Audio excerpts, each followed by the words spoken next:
Hey everyone, and welcome back to Breaking Down Nursing. Today our focus is going to be on cardiac meds. So cardiac meds can feel overwhelming because there's so many drug names, side effects, lab values to remember, but here's the secret. You don't need to memorize every cardiac medication individually. Instead, learn what each drug class does to the heart, blood pressure, fluid volume, and electrolytes. Once you understand those patterns, the medications become much easier. Our first cardiac med on deck is beta blockers. Things like metoprolol, atenolol, propranolol, carvedilol, labetalol. As you notice, most beta blockers end in LOL. We have two different types of beta blockers. We have beta 1 selective beta blockers, which focus solely on the heart, and we have non-selective beta blockers that could affect both the heart and lungs. How do they work?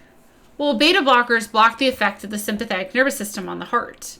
Think of them as putting the heart into low power mode.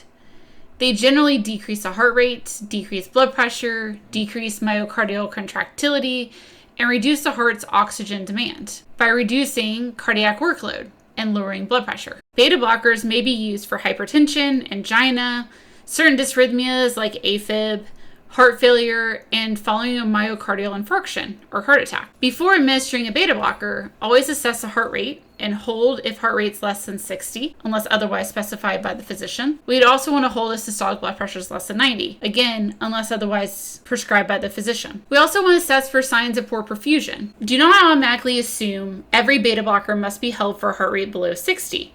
Make sure to always follow the provider's prescribed hold parameters. In nursing school and on the NCLEX, most nursing questions frequently use the heart rate below 60 as our hold parameter. But in clinical practice, remember, you always should follow specific orders and assessment of the patient. Important adverse events could also include things like bradycardia, hypotension, fatigue, dizziness, orthostatic hypotension, worsening heart failure during initiation or dose changes. Now keep in mind, as we mentioned earlier, there were non-selective beta blockers as well, such as propranolol, that could also potentially cause bronchoconstriction. We use extra caution in patients with asthma or other reactive airway diseases. Beta blockers can also mask some warning signs of hypoglycemia, especially tachycardia. If they have other signs and symptoms of hypoglycemia, to always check a blood sugar. A major patient teaching point is also do not stop a beta blocker suddenly. Abrupt withdrawal can cause rebound tachycardia, hypertension, and of course, even worsening angina. Let's move on to ACE inhibitors. Common ACE inhibitors include things like lisinopril, enalapril, captopril. ACE inhibitors, as you notice, commonly end in pril, or PRIL. These medications reduce the formation of angiotensin 2 by blocking the conversion of angiotensin 1 to angiotensin 2. So if you remember the good old-fashioned RAAS system, or renin, angiotensin, aldosterone system, they work by blocking the ACE that comes from the lungs. And as you can see here, if we can't convert angiotensin 1 to angiotensin 2, we then are unable to allow for vasoconstriction and reabsorption of sodium and water. So ACE inhibitors then cause vasodilation, decreased blood pressure, reduced aldosterone, and reduced sodium and water retention, which then decreases the workload of the heart.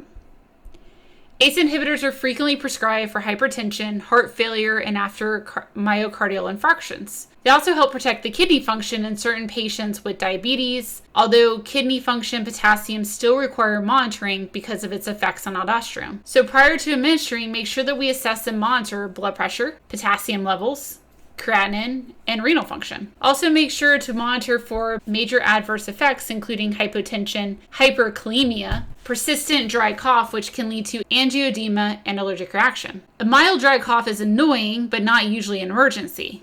Of course, angioedema becomes a medical emergency.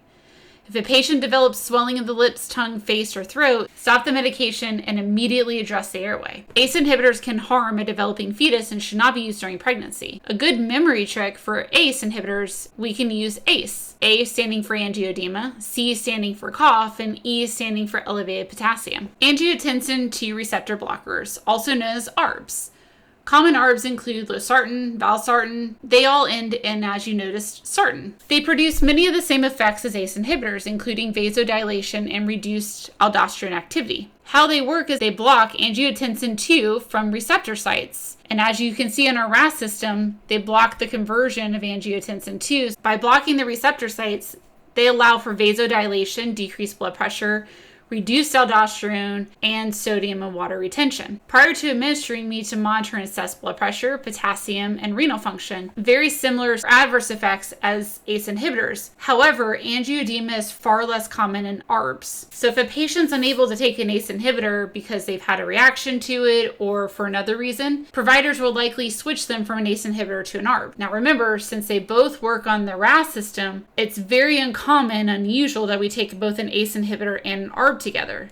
So if on the NCLEX or nursing exams, if you see a provider ordering an ARB on top of an ACE inhibitor or vice versa, you'd want to question that medication because both of them work on the RAAS system. Just like ACE inhibitors, ARBs can also cause fetal harm and should not be used during pregnancy. Calcium channel blockers can be divided into two major groups. Our first group we're going to look at include amlodipine, nifedipine, and narcotipine. Now all of these end in pine. These medications block gated calcium channels in vascular smooth muscle, which then allow for arterial vasodilation. Because they primarily act on the blood vessels, they allow for reduced systemic vascular resistance, reduction in afterload, with minimal impact on cardiac conduction or contractility. Some common adverse effects include things like hypotension. We would hold a systolic blood pressure as less than 90, headache, flushing, dizziness, and of course peripheral edema. One thing to remember about any calcium channel blocker, just like any of our other meds, is that we do not want to stop calcium channel blocker abruptly. Our second set of calcium channel blockers are things like diltiazem and verapamil. This set of calcium channel blockers block calcium from entering the L-type channels, decrease automaticity, slow AV conduction speed, and decrease SVR.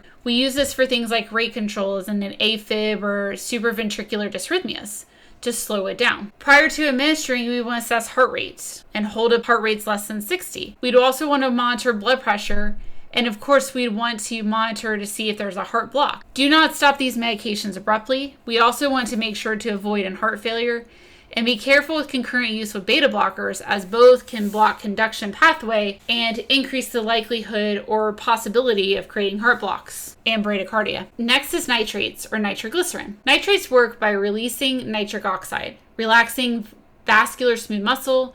This reduces cardiac workload and helps relieve myocardial ischemia. Its primary effect is venodilation, which reduces venous return to the heart, decreases preload, lowers myocardial wall tension and oxygen demand, and helps to relieve myocardial ischemia and inguinal pain.